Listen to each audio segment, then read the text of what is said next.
ஆதன் news நேயர்களுக்கு வணக்கம். நான் உதயாஸ்ரீ. தலைப்புச் செய்திகளை காணலாம்.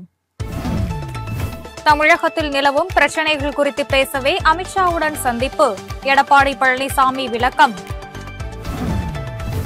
மத்திய அமைச்சர் அமித்ஷாவை எடப்பாடி பழனிசாமி சந்தித்தது நன்மைக்கே. முன்னாள் முதலமைச்சர் ஓ பன்னீர்செல்வம் கருத்து. தமிழகத்தில் ஹிந்தியை ஏன் எதிர்க்கிறோம்? திமுகவினருக்கு முதலமைச்சர் ஸ்டாலின் விளக்கம். திரைப்பட இயக்குனர் பாரதி ராஜா மகன் மனோஜ் உடலுக்கு விஜய், சீமான் உள்ளிட்டோர் அஞ்சலி. அரசியல் கட்சி தலைவர்கள் பலரும் இரங்கல். நாடாளுமன்ற தொகுதி மறுசீரமைப்பு நடவடிக்கையில் தமிழக அரசுக்கு ஆதரவாக இருப்போம். மார்க்சிஸ்ட் கம்யூனிஸ்ட் மாநில செயலாளர் உறுதி. ராமேஸ்வரத்தில் புதிதாக கட்டப்பட்டுள்ள பாம்பன் ரயில் பாலம் வரும் 6ஆம் தேதி பிரதமர் மோடி திறந்து வைக்கிறார். இனி தொடர்வது விரிவான செய்திகள். தமிழகத்தில் ஹிந்தியை தொடர்ந்து திணிக்க முயல்வதால் தான் திமுக இன்னும் அதை எதிர்க்கிறது என முதல்வர் ஸ்டாலின் விளக்கம் அளித்துள்ளார். இதுகுறித்து திமுகவினருக்கு அவர் எழுதியிருக்கும் கடிதத்தில், ஹிந்தியை திமுக ஏன் இன்னமும் எதிர்க்கிறது என நம்மை பார்த்து கேட்பவர்களுக்கு இன்னமும் தமிழகத்தில் அதை திணிப்பதால் தான் நாங்கள் அதை எதிர்க்கிறோம் என்பதே தனது பதில் என குறிப்பிட்டுள்ளார். ஹிந்தியை இங்கு திணிக்காவிட்டால் அதனை எதிர்க்க மாட்டோம். தமிழகத்தில் ஹிந்தி எழுத்துக்களை அழிக்க மாட்டோம். தமிழர்களின் தனித்துவமான குணம் என்பது சுயமரியாதை உணர்வு. அதனை சீண்டி பார்க்க எவர் நினைத்தாலும் அனுமதிக்க மாட்டோம் என முதல்வர் அந்த கடிதத்தில் தெரிவித்துள்ளார். ராமேஸ்வரத்தில் புதிதாக கட்டப்பட்டுள்ள பாம்பன் ரயில் பாலத்தை திறந்து வைப்பதற்காக பிரதமர் மோடி அடுத்த மாதம் 6ஆம் தேதி தமிழகம் வருகிறார். 110 ஆண்டுகள் பழமை வாய்ந்த பாம்பன் ரயில் பாலம் அருகே 550 கோடி ரூபாய் மதிப்பீட்டில் 2078 மீட்டர் நீளத்திற்கு புதிய பாலம் கட்டப்பட்டுள்ளது. கட்டுமான பணி கடந்த ஆண்டு டிசம்பர் மாதத்தில் நிறைவடைந்து சோதனை ஓட்டமும் நடத்தப்பட்டது. இந்த நிலையில் புதிய பாம்பன் ரயில் பாலத்தை திறக்க பிரதமர் மோடி அடுத்த மாதம் 6ஆம் தேதி தமிழகம் வருகிறார் என தெற்கு ரயில்வே பொது மேலாளர் ஆர்.என். சிங் தெரிவித்துள்ளார். இந்த நிகழ்ச்சியில் முதல்வர் ஸ்டாலின், ஆளுநர் ஆர்.என். ரவி, மத்திய ரயில்வே அமைச்சர் அஸ்வினி வைஷ்ணவ் மற்றும் தமிழக எம்பிக்கள், அமைச்சர்கள், எம்எல்ஏக்கள் என பலரும் பங்கேற்க உள்ளனர். தமிழகத்தில் 3 புதிய வழித்தடங்களில் மித அதிவேக ரயில் சேவைக்கான விரிவான திட்ட அறிக்கை தயாரிக்க சென்னை மெட்ரோ ரயில் நிர்வாகம் டெண்டர் கோரியுள்ளது.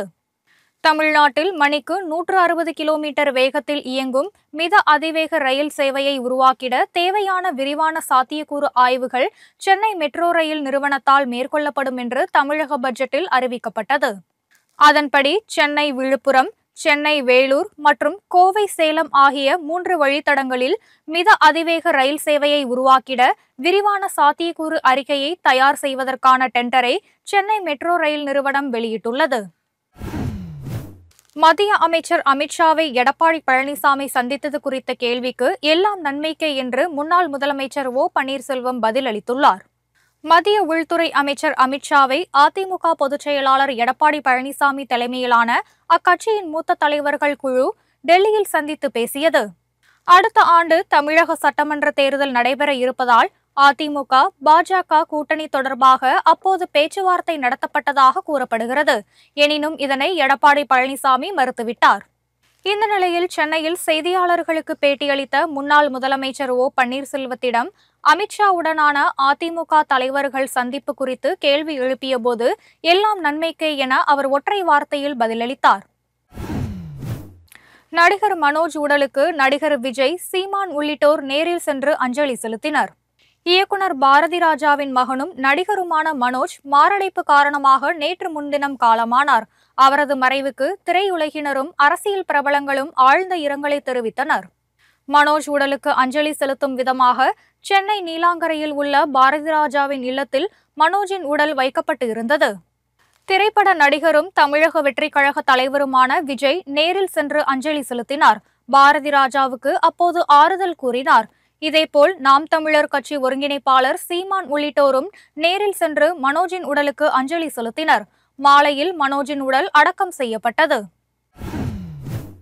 சென்னையில் காலமான பிரபல கராத்தே வீரர் ஹுசைனியின் உடல் சொந்த ஊரான மதுரைக்கு கொண்டு வரப்பட்டது.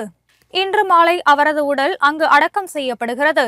தற்போது ஹுசைனியின் வீட்டில் வைக்கப்பட்டிருக்கும் அவரது உடலுக்கு பொதுமக்கள் பலரும் அஞ்சலி செலுத்தி வருகிறார்கள்.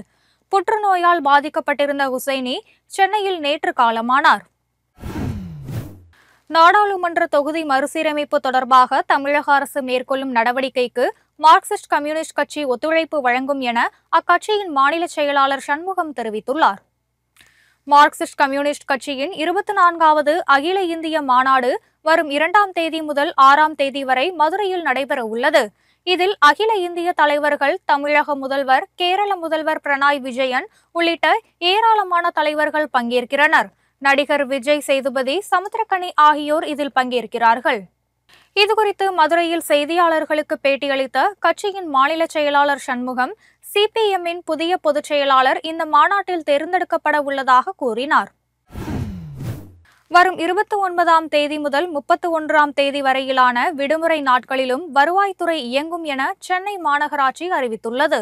இதுகுறித்து சென்னை மாநகராட்சி வெளியிட்டுள்ள அறிக்கையில், பெருநகர சென்னை மாநகராட்சி பகுதிகளில் சொத்து வரி, தொழில் வரி மற்றும் நிறும வரி செலுத்துவதற்காகவும் தொழில் உரிமை புதுப்பிப்பதற்காகவும் வரும் 29, 30 மற்றும் 31 ஆகிய விடுமுறை நாட்களிலும் வருவாய்த்துறை இயங்கும் என அறிவிக்கப்பட்டுள்ளது. வார விடுமுறை தினமான சனி மற்றும் ஞாயிற்றுக்கிழமைகளில் மற்றும் ரமலான் பண்டிகை விடுமுறை தினமான திங்கட்கிழமையும் வருவாய்த்துறை இயங்கும் என அறிவிக்கப்பட்டுள்ளது.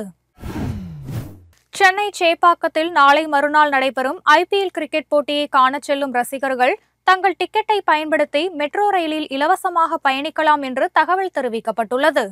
இது தொடர்பாக மெட்ரோ ரயில் நிறுவனம் வெளியிட்டுள்ள அறிக்கையில், அரசினர் தோட்டம் மெட்ரோ ரயில் நிலையத்திலிருந்து கடைசி மெட்ரோ ரயில் நள்ளிரவு 1 மணிக்கு விம்கோ நகர், பணிமனை மற்றும் விமான நிலையம் நோக்கி புறப்படும் என்றும், பயணிகள் கடைசி மெட்ரோ ரயில் புறப்படுவதற்கு 10 நிமிடங்களுக்கு முன்னதாகவே அரசினர் தோட்டம் மெட்ரோ ரயில் நிலையத்திற்குள் வருமாறும் கேட்டுக் கொள்ளப்பட்டுள்ளனர்.